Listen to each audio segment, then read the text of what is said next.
man la yow ak papa yi waali la. ma ne papa dama ne yow nee na ween du fen ween du fen. bilaay ween du fen. koo dem bay takk di bilaay ku ñuulul sa jëkkër yekk say doom. waaw nee na ween du fen. ween du fen. lan mooy ween du fen. loolu la laaj ko ko xam ko. li mu wax laa ak ween du fen yu bari yoo maanaam booy takk jabar takkal ndeyam. ma ne ma ne kii ma ne booy takkal doom takkal ndeyam di nga takk koo xam ne moo gën ci kon waxal ak papa yi waali. d'accord dinaa ñëwaat damay tourner ci Sophie. après ma ñëw ci Mouhamed ak Khadija parce qu'ils sont en train de. ay gune yu doy waar ñoo nekk ci région. léegi papa xale yu doy waar ñoo nekk ci région. da nga leen doon 10-2 dama bëgg nga may leen xolal. 5 minutes de silence du souffle. yaa ngi leen di xaw a rey. non. soo xam ne seen day defuñu lu baax seen doom nekk nit ku baax. continuer. la ilaha illallah. allahu akbar. soo continue. dama tiit man. Balla Gowaay mu ne ween du fen. xam nga problème mu. bu ku ñuulu sant jëkkër baax bu fekkee dañ koy contextualiser y a un problème. muy démb barki démb barkaati démb ba tey baax lay doon ba àdduna di tukki baax lay doon. li baax waaw d'accord non waxeewuma sens boobu. may leen 5 minutes de silence dimbale ma ko. voilà donc li tax ma ne baax amul époque dinaa ci ñëwaat. c'est-à-dire gis nga doom wax naa la ko sànq ne la bu tooñ waajuram. àq boobu dafa fort. mais est-ce que xam nga ne àq waajur bu tooñ doomam moo gën a grave parce que moom il rend compte. xam nga lu tax dañ lay wax kee ci àdduna lañ koy waxee Mohamed wax na ko sànq rafetalal sa diggante ak say waajur. bu ko deful ci àdduna la koy gisee. yow dañ lay laaj ay compte te waxu yàlla dafa en fait dafa simple mais dafa laaj xalaat ki ñuy rendre compte kañ sa àq gën a grave. donc effectivement waajur dana amel àq doomam du lu ñuy omettre lu am la. léegi ma ne encore suñu société daf ñoo xamal ne waajur la rek ñun ñëpp ñu tënku ci d'accord ci. je vais me répéter waxuñu kenn teggil say waxu waajur sañuñu ko ci ay famille la ñu jóge dañoo respecter suñuy parents ñi ñuy seetaan tamit bu doon suñu sago ñu am kilifa mais bu ñu ñëwee taxaw ci ménage dafa am ko woote léegi ne ñoom dañu wàcc ji woon kaamin. ñu may leen soxla ci ginnaaw. Safia mës naa la ko wax nee naa la lu ñëw nañ ko contextualiser ñoom am nañ dénominateur commun. xamante nañu indirectement ñi ngay bokkal xadara tous les jours. ñi ngi bokkal kuréel tous les jours. buñ leen di mayee ci seen biir mën nañu sëy ngir jëmmi Serigne Touba wala ngir jëmmi Mame El Hadj y a toujours un dénominateur commun. retournons un peu ci passé. ñu jox la sa cousine. dénominateur commun c'est la famille Watgal ak Yogo. c'est-à-dire y a la famille. maintenant soo defee benn analyse bu gën a approfondie gis nga ñi muy wax. généralement aawo bi day doon topp ndigal. gis nga la phrase ñaareel xaritu jëkkëram. man aawo buuru këram damay wax ne ça sert à quoi nga nekk sa buuru kër boo nekkul sa xaritu borom kër. ñaareel xaritu jëkkëram. généralement xolal dañ ngay takk parce que kii da nga ko topp digalu waajur deuxième femme bi ki ñu topp la ñuy dem takki. inégalité ñëw foofu généralement nag laa wax de dañuy ñëw dugal ci famille bi ki ñu bëgg. parce que foofu sax communication dina fi am waa papa bàyyi ma sama premier jabar doon ki nga ma tànnal. deuxième bi doon ki ma tànnal sama bopp. mais ba tey mbëggeel bu ñëwee inégalité ñëw. je m'explique gis nga papa éducation de base bu ñu la koy wax ci doom li tax mu am importance mooy. buy ñëw di ko wallu si du la fekk parfois ci kaw suuf am na ku génn wax lu am solo ci doom bu ma ko yaree ñaan naa yàlla bu ma fi nekkatulee sax mu mën a dem ak yar bi boo yaree normalement sa doom Safia tu n'as même pas besoin de faire un bon choix pour moom ndax da nga ko yar ci lu baax ci xam lu baax cet enfant va savoir faire de bons choix après nag waxal moom dafa junj de moom dafa junj bàyyi ma daaneel Fall dimbali ma ngir jëmmi sëñ Modou Abi bàyyi ma daaneel voilà donc xam nga tey doom bi nga yar ba mu xàmmee lu baax ak lu bon nga réussir base bi mu xam ne man su may dugg dama war a dugg ci jigéen bu baax wala ci góor bu baax c'est important soo ko choisiree wax naa leen lenn sànq mën na la topp ci sa kii mais ñaata nit ngeen gis ñu am borom kër mooy leen léegi boo ko tànnalee kenn mu dem sëy ak moom bu ki nga ko tànnal demee tukki mu rocceeku nank dem fekk ki nga xam ne moom la xolam tànn nekkoo yow créer benn environnement de moykat c'est-à-dire loolu la ñuy bañ moo tax ñu ne communiquer ak seeni doom waxuñu sànq Mouhamed mi ngi wax nga ne waxu waajur waaw la sant dëgg la mais it sooy jël yenn décision sa doom sa nawle la nga la na nga ko argumentel tey loo xamante ni dina ko mën a dégg et parfois même day trop tard Mohamed nee na début bi nga war a wax ak moom avant que ça ne soit trop tard gisoo leen fi ñaar ñu ne mënoo leen sëy waaw dégg xam nga non trop tard bi du foofu trop tard bi du foofu ci côté sentiment la ak temps ou durée bi. non mais ce qu'il a expliqué il a dit yow doo présenter say waajur ki nga xam ne moom nga bëgganteel avant da ngay dem ba mbëggeel dugg si ba pare nga bëgg ko présenter ça va être compliqué. maa ngi ci point boobu maa ngi ci soudure bi maa ngi ci soudé bi. c'est-à-dire li ma bëgg a expliquer mooy ki ngay présenter. sa waajur waxuma sax présentation maa ngi ci sentiment. c'est-à-dire religion bi sax gis nañ ci ñoo xam ne bokkuñu religion. mais dañ leen ko yéex a wax boobu. ba tama ne. ginnaaw sëyuñu ñu ngi jur ay doom di teg ci société bi. waaw mais Mohamed woon na la ne. non non yëgoo. waaw non papa moom dafa ni ngal la boo ko koy teel a wax. na fekk ne du trop tard et trop tard dafa am ci société bi am na ñoo xam ne tey bokkuñu diine ñu ngi jur ay doom di teg te sëyuñu c'est-à-dire doom da ngay waxtaan ak moom da nga koy indiwaat da nga koy xamal ne choix bi ma da nga teg ko nag ci sa aqulaay taala Sophie. C'est vrai que les parents sont sacrés. Mais un parent n'a pas toujours raison. Malheureusement tu es un enfant. munoo ko wax baay waxoo dëgg wala yaay waxoo dëgg mais am na sax nooy communiquer ak moom sa papa wàcc waxuma la nga wañ loxoom mais nga ne ko papa mu ne la nga ne ko may ma diw ak diw lëndëm dina judd ci leer wante leer dina judd ci lëndëm lu ma gëm la. C'est pas parce que sa yaay da doon def lu ko neex que forcément da ngay sa papa mën na la jur mën na la yar nga baax nga bañ a mel ni ci sa ndey. ñu xool ci sa baay takk la. ndax deret bi nga bokk baax na même bu meen bi baaxul il faut deux pour avoir un enfant il faut deux pour éduquer doom ñaar a koy concevoir donc boo xoolee ci askanu ndeyam nga ne baaxul nga jeex ci askanu baayam kon il faut éviter de prendre deux personnes ci néant la ñu wax on a été très clair foog na dañ ne bëgguma ko rek jullit du ko wax ngal la boo naan bëgguma ko mais ki ngay waxal mag la du mala bëgguma la may diw parce que nangam ak nangam te dama ne xanaa bakken rot fii luñ dul régler amul ci àdduna xanaa bakken rot ndax bakken foor na foor boo xam ne man nii waxuma la sax ku may bëgg mais xarit bu rey sama mbokk pour man amul sax xaju fa mais bakken à part bakken ñu doon xeex démb sax mën nañ juboo tey am na beneen loo xam ne parents yi dañ koy def et c'est très dangereux mooy nga tànnal nit teg ko ci sa nafsu yow tànnaloo ko parce que da nga ko bëggal lu baax da nga ko tànn parce que bëgg nga situation bu changer ci yow tu utilises ton enfant parce que yow am na loo xam ne yow da nga ko bëgg doom kenn du ko utiliser doom sa nawle la yow nga ni da ngay remplir sa poche warugal bi dun na nga jëlax ko ci ki nga xamante ni tey bu guddi jotee ñoom ñaar ñoom ñooy des il faudra ngeen revenir un peu à la raison parce que gis nga papa dëgg amul âge bu fekkee da ngeen jël xale yi ngeen jël leen ngeen maye leen àdduna day dox ba ngeen dem wan leen ginnaaw léegi finalité bi nag mooy boo leen wanee ginnaaw nan la ñuy dundee soo mayee nit moom la ñuy wax teew rafet dëddu ñaaw Sophie veille à ce que rek li ngay def ci sa doom tey fa laay daanelee muy mën a def de très bons choix yoo xam ne du yow yaa koy dicté yow nag da ngay couver di ñàkk su mettee ngay gàggante di jubbanti mais tu dois pas être là ci sa diggante ak sa doom ci ku mu bëgg juste rek parce que da nga ne bëggoo nit ki ak croyant waxuma jullit ak croyant dafa war a moytu bëgguma parce que effectivement comme Benoît l'a dit on vient tous d'Adam et d'Ève boo jeexee ba ci biir ñun ñëpp ñoo yam te ñoo bokk. D'accord Sophie may ma benn baat ay sa faal bismillah Sophie man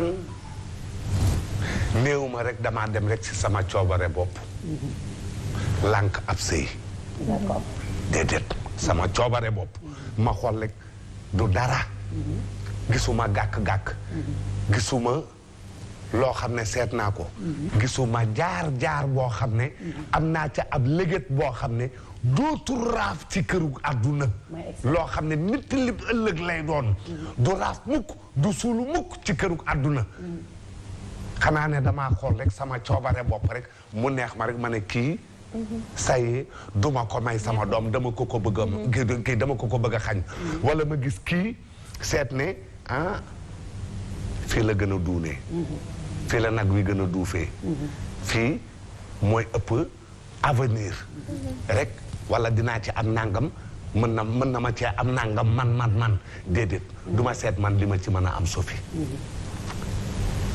benn su ma lay dugal ci mbokk dinaa seet benn li may njëkk a seet loo fi waxoon mooy soo bëggee jur sa bopp da ngay jël sa mbokk goro bu ma amulul njëriñ du fa toog moo ko waxoon moo ne woon goro bu ma amulul njëriñ du fa toog bon maa ngi fàtte sax li nga fàtte vaar laa la indi ndax fi ma doon continuer waaye ma ne fàtte woo yaa fi toog ne goro bu ma amalul njëriñ dafa toog nan dem fenn nan dugg feneen parce que maa ngi doon dem non dafa am fu ma doon bëgg a dem mais comme da nga ma interrompre demul fenn an kay si demul fenn am na je ne sais plus soo bëggee jur sa bopp da ngay jël sa kee ba mais damaa xaw a kii nan dem nan quoi léegi man dafa am question aussi bu ma la bëgg poser papa bu fekkee ne tey man Sophie bëgg naa waa ji yow gis nga ci waa ji ay jikko yu la neexul xaaral ma ni la papa say jaamu yàlla la ndax yaa ma ko wax may ma jaamu ci yàlla defar ko ba yow ni nga bëgg mu mel di ñu maye wala doo ñu maye duma la maye danga may laaj nag lu tax mais laajoo mu tax dangaa ree rek metti papa da ngaa ree rek waaw lu tax rek de xamoo lu tax duma la ko may lu tax doo ma ko may gindi ñu yow mën ngaa dem la nga ca séentu moom mooy pour nga defar ko waaw man la ma ciy tiit moom mooy pour mu ñàkk la ndax ñax gu waw dina lakk gu tooy ndaxte mos naa ko neex na kenn terewuma ko dinaa ko bàyyi ak a jafe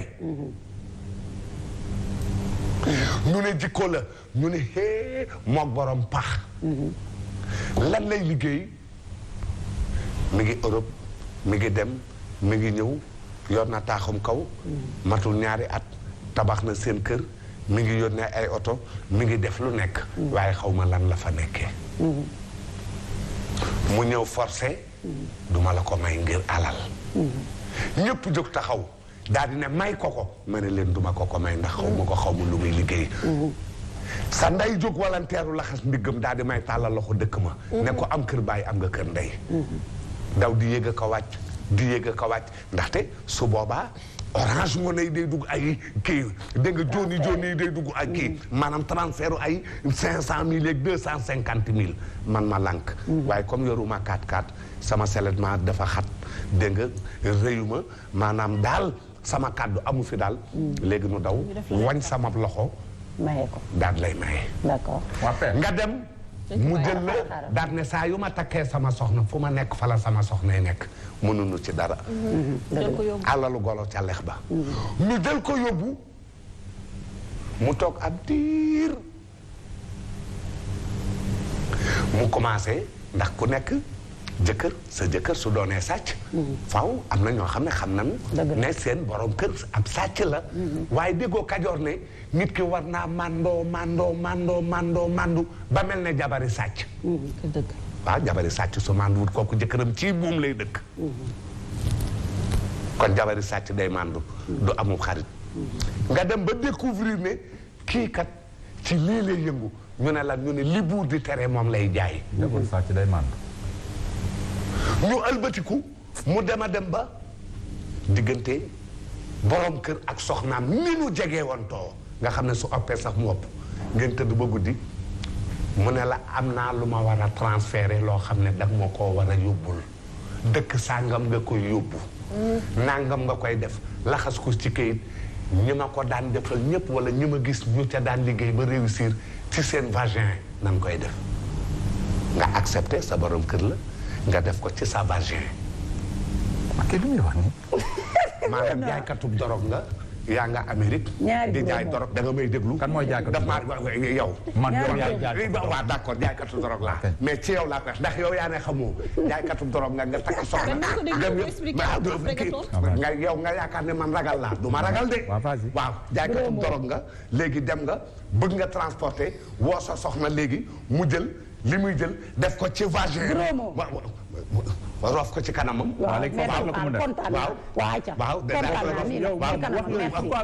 dama exemple laa lay jox li ci nekk lan man gisuma dara mais damay wax ba mu neex ma dama ne damay wax ba mu neex ma mais nit ñaa ngi may informé maa la ëpp ay nit maa la ëpp ay nit léegi continuer mais nu may continuer def ko si kanamam dégg nga moo gën a teggi na def ko si kanamam waaw mais li ma wax man vagin laa wax def ko si kanamam li muy wax amul musu ko gis musu ko fekkee am na de mais def waa après wallahi am na yeggalil def ko ci kanamam te fekk démb bañ naa ne duma ko may ñu toog ab diir ñu ne jàpp nañ ko diggante dëkk sàngam ak dëkk sàngam ñu bari gëj na leen gis fukki at ñaar fukki at wala diggante bu yàgg deewunu oppunu ràggunu ñu ngi tëdd ci kaso yi muy góor muy jigéen nag ñu ngi ci kaso yi nekk Europe su dee ku jigéen ka dafa doon transporter su dee ku góor ka ca la dëkkoon nekk ca. te ku góor ka moo ko jàngal soxnaam. waaw ma ne la ma doon bañ ma yaakaar ne tubaab nee na en toute chose il faut considérer la fin. dëgg la. dafa xam nga lan laa. sa background li may attanuloo ko. léegi man dama la bëgg a laaj. attanuloo ko sa background attanuloo ko. non dafa am lu ko bëggoon laaj rek. waaw mais li ma la wax am na. li ma la wax am na de. ma laaj la benn am na de. doon trafiqué sam takk soxna bu baax. génn ci am na tamit. dama ne mais yow nee nga am na man nangu naa. ndax nee nga yow da ngay defari waaye. mais damay ragal mu dugal la ca biir. waaw ku ci nekk ak la nga ciy ragal. wala loolu mënul nekk. mënul nekk nangul naa la sa nangul naa la. père li ma la wax mën naa nekk fi nga jëlee bon sens bi jël fa le mauvais sens. lan moo tax ngay seet dëkk bi. ñu ma dem ci Khadija ak Mohamed. père bu la yàlla mayee doom bu góor dama lay laaj rek ngir yàlla. parce que yow nee nga yow yaa xam yow yaa ñuy kii jàppal baay. déet xaw ma de. waaw d'accord léegi bu la yàlla mayee doom bu góor ab taalibe bu doye di la góor yow. waaw yàlla bu la mayee doom bu góor. waaw ñaari jigéen di koy seet si. waaw mu am koo xam ne dafay ñëw yaru. waaw am koo xam ne day ñëw di def si kër gi. waaw koo xam ne bu paa bi boo xefee sax mu jël séeré fóot wala defar leen toggal leen defar dem. moom kan ci gune yu jigéen ñi. waaw ñuy seet ci gune yu góor yi. waaw waaw. sa benn doom moo am ñaar. kan nga ko si may. ba Papiska. déedéet waxuma Papiska yow. yaa ngi fàttaliku lay tontu waa xaaral mu tontu la rek. ba Papiska. yaa ngi fàttaliku numéro 0. nu tourné ko Médina. Cancandum yaa ngi fàttaliku numéro 0. Jigal yaa ngi fàttaliku numéro 0 Pape Dieng yaa ngi fàttaliku lan la Malick Thiandoum wax. Sofia Diatta ma nga fa guddi na nga ko tourné. Aminata Paye ma nga fa woon. mu ne ay doomam jóge nañu école ñëw toog ci digg kër gi. nee na mu toog ñaari xale yu jigéen romb ko ñëw daal di ubbi buntu bi dugg ci biir te nee na xam na lañ cay def mais quand même. il a fait sourde oreille. ma ne ko en tant que El Hadj Maodo Malick Thiandoum moo ko wax de. waaw man waxuma la. dama fekkee woo loolu. waaw mais man dama la laaj tontu woo ma de. man duma loolu man duma ñooñu. man duma ñooñu dama la laaj tontu nee na ñaari jigéen ñi doom laa la wax duma ko nangu takkoo ko doo ñëw ci kër gi di ma jéem a fóotal ak affaire ak di ma paaseel. jërëjëf balaa nga la koy def da ngay nekk ba nga dégg alxeyri. sama kër du salle de vagabondage dégg nga sonnuma du salle de vagabondage man naturellement je suis comme ça. du ma caare gi nga laaj te ma Benoît tontu na la bàyyi ma dem ci Khadija ak Mohamed s'il te plaît. Khadija man naturellement je suis comme ça man dama caare géej nga laaj te ma. ayca man dama caare géej nga laaj aw ma dara taalibe bu yéeme laa bu doy waar. dëgg la père mais li may bañ maa ngi koy bañ kenn du yow ayca. waaw doo dugg sama kër bay baagan tey dama ko ñëw. Déjà. alors man maa ngi bëggoon ñëw si ñaari point la communication jeexalee ci expression bi ñu wax sànq wen du fen. del wax wolof. li ma wax wolof la. waaw Serigne Sang day déglu nu fi wax baat bee neex rek nga tege na ay français lay wax nii ay wolof lay wax nii. xam nopp yi tàmmul dégg baat bu neex comme ça en boss. mais demal del wax wolof de. alors communication dafa am importance ci diggante ñëpp nit ñëpp. waxtaan la rawatina mu ne dafa am kii jokkoo rawatina ci diggante waajur ak doomam. communication bi dafa commencer su doom ji nekkee ci sa biir. ndax à partir de 5 mois de grossesse xale bi daf lay dégg. loo wax mu ngi koy dégg. loo sentir mu ngi koy sentir. malheureusement dañu nekk société boo xamante ne y a pas assez de communication da ngay am doom bu jigéen sax mu xëy gis mbaax. ba kon à partir de 5 mois ci biir yaay. xale bi daf lay dégg daf lay dégg. mu ngi lay dégg. waaw loo def baayam dina ko dégg. baayam tamit su waxee mu ngi lay dégg. dama ne loo def baayam dina ko dégg. mu ngi dégg lépp lu am. waaw soo toroxalee baayam su la baayam soxlaa nga lànk lépp mi ngi ciy gis. su baay ji toroxalee doom tamit su toroxalee jabar tamit doom jaa ngi koy dégg. alors da ngay nekk doom bu jigéen am 10 ans wala 11 ans nga xëy gis mbaax xamoo sax lu mu doon. ndax communication amul avant. sa yaay dafa la war a préparer. loolu yaa sa ndey la. dafa la war a préparer. ndey mooy yar. loolu lan la ba nga xam ne boo ko gisee du la jaaxal. communication noonu la war a dawee tamit ni ngay soññee sa doom bu jigéen ba nga xam ne ba su ñëwee mu war laa présenter moom ki mu bëgg du la ñemee présenter yenn nit ñi parce que yow noonu nga ko yaree loolu nga topp di ko dëkkal ci ay noppam. ça c'est très important. encore doom bu góor tamit ba kon am na ay nit ñoo xam ne kenn waru leen a présenter kilifa. doom bu góor tamit. du de xoolal foofu boo ko amee day tëb loolu. mu nekk adolescent mu commencé am ce qu'on appelle les premiers signes de la sexualité et tout ça. naa fexe côté boobu papa moo war a waxtaan ak moom. c'est la communication c'est très important. dafa war a am yenn signes yi su apparaître il va savoir comment se comporter vis-à-vis de la société. papa gi tamit war na toog di wax ak moom par rapport ak yaayam si kër gi naa la xoolal sa yaay lii ak lii ak lii. communication boobu su dawee kooku tamit su ñëwee war a takk soxna day indi ku baax loolu dafa am. man dañu ma benn affaire. père sa parent mën na la suggérer benn nit mën nga am doom bu góor nga ne ko ah man de sa cousine diw gis naa si moom ay jikko yu neex de yu ma neex est-ce que doo dem xool ndax kii war nga ko mën a takk soxna. suggestion mais pas forcé. ñëw ne ko par la force diw ngay takk. waaw loolu moo warul am. waaw noonu la ñuy def. ne ko jox naa la ordre da nga ko war a respecter comme si on est à l'armée. que nekk ñu armée. yow sax yow sa doom sa nawle la. li nga wax sax dafa yomb ñëw ne ko demal ca diw mu kii la. yaakaar naa ne kii am na ay jikko yu baax demal nga xool ba xam. waaw mais yow da nga koy bàyyi décision finale mu revenir. dama ne loolu sax yow li ngay wax sax neex na man lii ma lay wax di xanaa déggoo ma. lan nga wax ndax néeg bee pare na. ne déedéet can yàlla fa ngeen toll seen néeg pare na nit ki ngoon da ngeen yaa ngi yegg ci néeg ba te yow nit ki gisagul sax ki nga koy suggéré. waaw loolu laa wax warul am néeg. émission pour sa famille rek.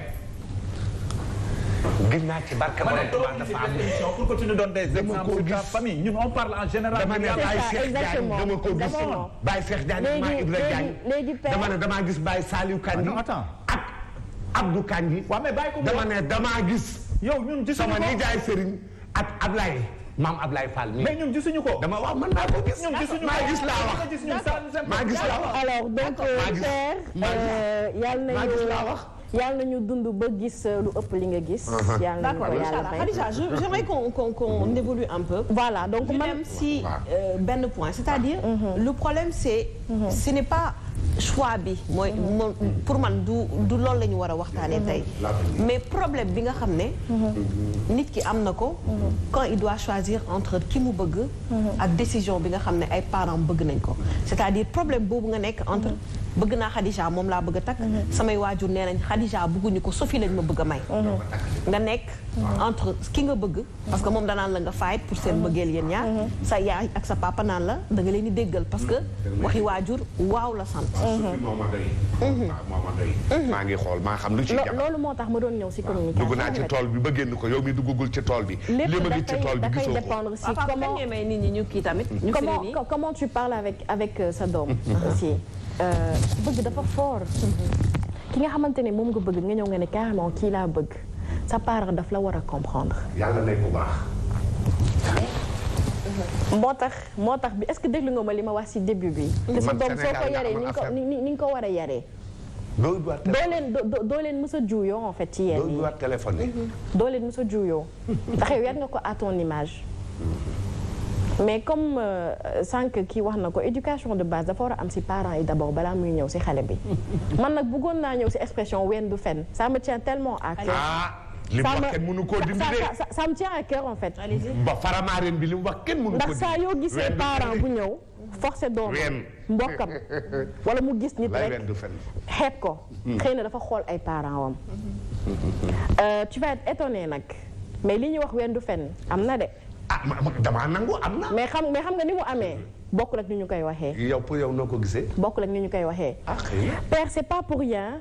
yonent bi sallallahu alayhi wasallam mu ne sa jabar bu ëmbee. ak suy nàmpal. bu ko merloo. bu ko merloo. lu mu bëgg defaral ko xam nga lu tax. si kaw soo ko amee. xam nga lu tax. soo ko amee. déglu ko xam nga lu tax defaral ko la wax. non déggal lim la wax. mais soo ko amee. bul déformer li muy wax waxal vas-y Khadija. si damaa tontu parce que dafa ne yonent bi lan la wax bu sa jabar di nàmpal bu ko merloo foofu la ñu bëgg a ñëw. waaw d'accord mu ne lu mu bëgg defal ko ma ne la su fekkente ne. man su ko waxul la si affaire moyen. fooy wax la lay wax moom. fooy wax dëggal xolam. du affaire moyen yaa gën a xam li ñu wax. bu ko xaw ba ko de. père ni nga waxee ak man rek su ma fàttali ko mercredi passé ñu ngi doon wax si doylu maanaam nit am dara nga am sombi sa jabar ne la sombi laa bëgg nga jox ko mu kontaan. xam nga loolu affaire moyen amu fa. yéen ngeen inversé ko daal di. léegi daal di ne dama leen wax ne pour ngeen stoppériser seen niveau ci fenn. léegi nag aspiré wuti leneen waxuma leen foofa de doylu nga am loo xam ne du la pousser à ce que nga def loo xam ne bëgg de plus wala fortune bu ëpp wala grade bu ëpp yéen ñëpp ngeen di woo laalo bëgg maa dugg daal ne man maa leen wax foofa du tax nag ma yeggali ci li ñuy wax man doylu laa leen wax gis nga booy nàmpal sa doom wala mu nekk ci sa biir soo meree mu ngi koy sentir soo stressé mu ngi koy sentir soo kontaanee tamit mu ngi koy sentir léegi nag da ngay nekk sa kër nga am dëkkandoo nga gis kenn ku jigéen benn soxna nga gis ko rek nii su xëyee dem marché nduggi ñëw mu ñëw nuyu la sukk nga ne ah kii de ku baax la fekk baaxul waaye est-ce que xam nga lu muy daj biir këram moom it est-ce que xam nga léegi xam nga du man wax yegguma foofu ba tey man maa fa egg yegguma foofu ba tey su guddee ndax góor gi su ko tegee loxo mu fel ko ndax xam nga su guddee je suis pas arrivé là da ngay gune loolu attends lan mooy da ngay gune yow sa xel mi sa niveau bi parce que yow daal waxum guddi rek tegum loxo rek ay baakaar la ak affaire yooyu déedéet du baakaar ak mbon ak mbonum lan mbonum doom ak njaboot parce que yow nee nga doo neexal lu may lay neexal nee nañu ngoon sa nga koy commencé neexal pour loolu yeggalil yow yaay neexal du ma fóot silib da ngay fóot silib dama koy du ma waas da ngay yaa ko wax waxu ko waaw maa ko wax waaw da ngay waas damay waas da ngay toog damay toog dëbb da ngay neexal da ngay cay topp voilà da ngay dab ba neexal su ne maa ngi dem ca baar ba nga jël ko daal koy bàyyi ma waaw yàlla bind na la si tiyaaba damay dem ca baar ba nga bàyyi ko mu dem saa yu doyalee ne la kar ay damay dem sa baar barke borom Tuuba yaa ko wax fii barke borom Tuuba yaa ko wax yow yaa ne soo toogee ba tàggu ma ne ma damay dem ca kenn waxul baar soirée lañ la wax waaw soirée du baar yow baar nga wax yow baar nga wax baar ak soirée ça fait deux waxoo baar ma toog ne la man daal nee nga ma da ngay génn après la toog ne la fii laaj la benn question bu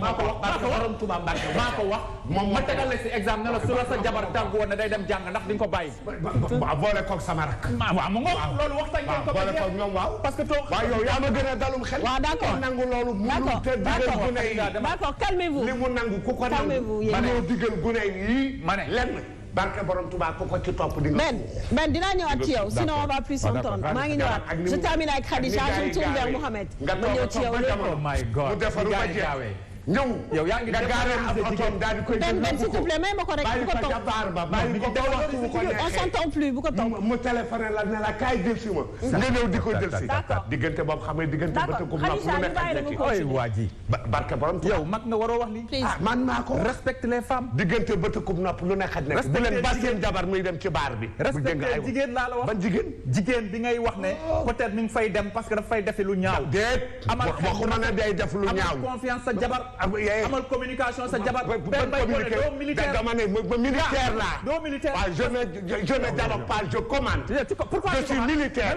waaw je suis militaire waaw je ne dialogue pas je commande d'accord ok bu leen ko nangu de dalum xel weesuwul loolu problème bi nga xamante de confiance daan na pousser doomu aadama musiba. Père. man je suis seul. Père Khadija maa ngi ñëw ci yow Père. waaw je suis seul. Père Fall. tu es seul mais tu pèses lourd. waaw dimbali waa léegi dimbali ñu tuuti waaw dimbali ñu tuuti. kenn la woon ak ñi ko waroon di xeex ak waaw léegi dañ la ñaan. dañ la ñaan Père dinaa ñëwaat. Ben dinaa ñëwaat ci yow dinaa ñëwaat ci yow Père. waaw dimbali ma rek ma ñëw ci Khadija ak Mohamed naa gestuwaat ci yow. allez-y d'accord allez Khadija allez-y. alors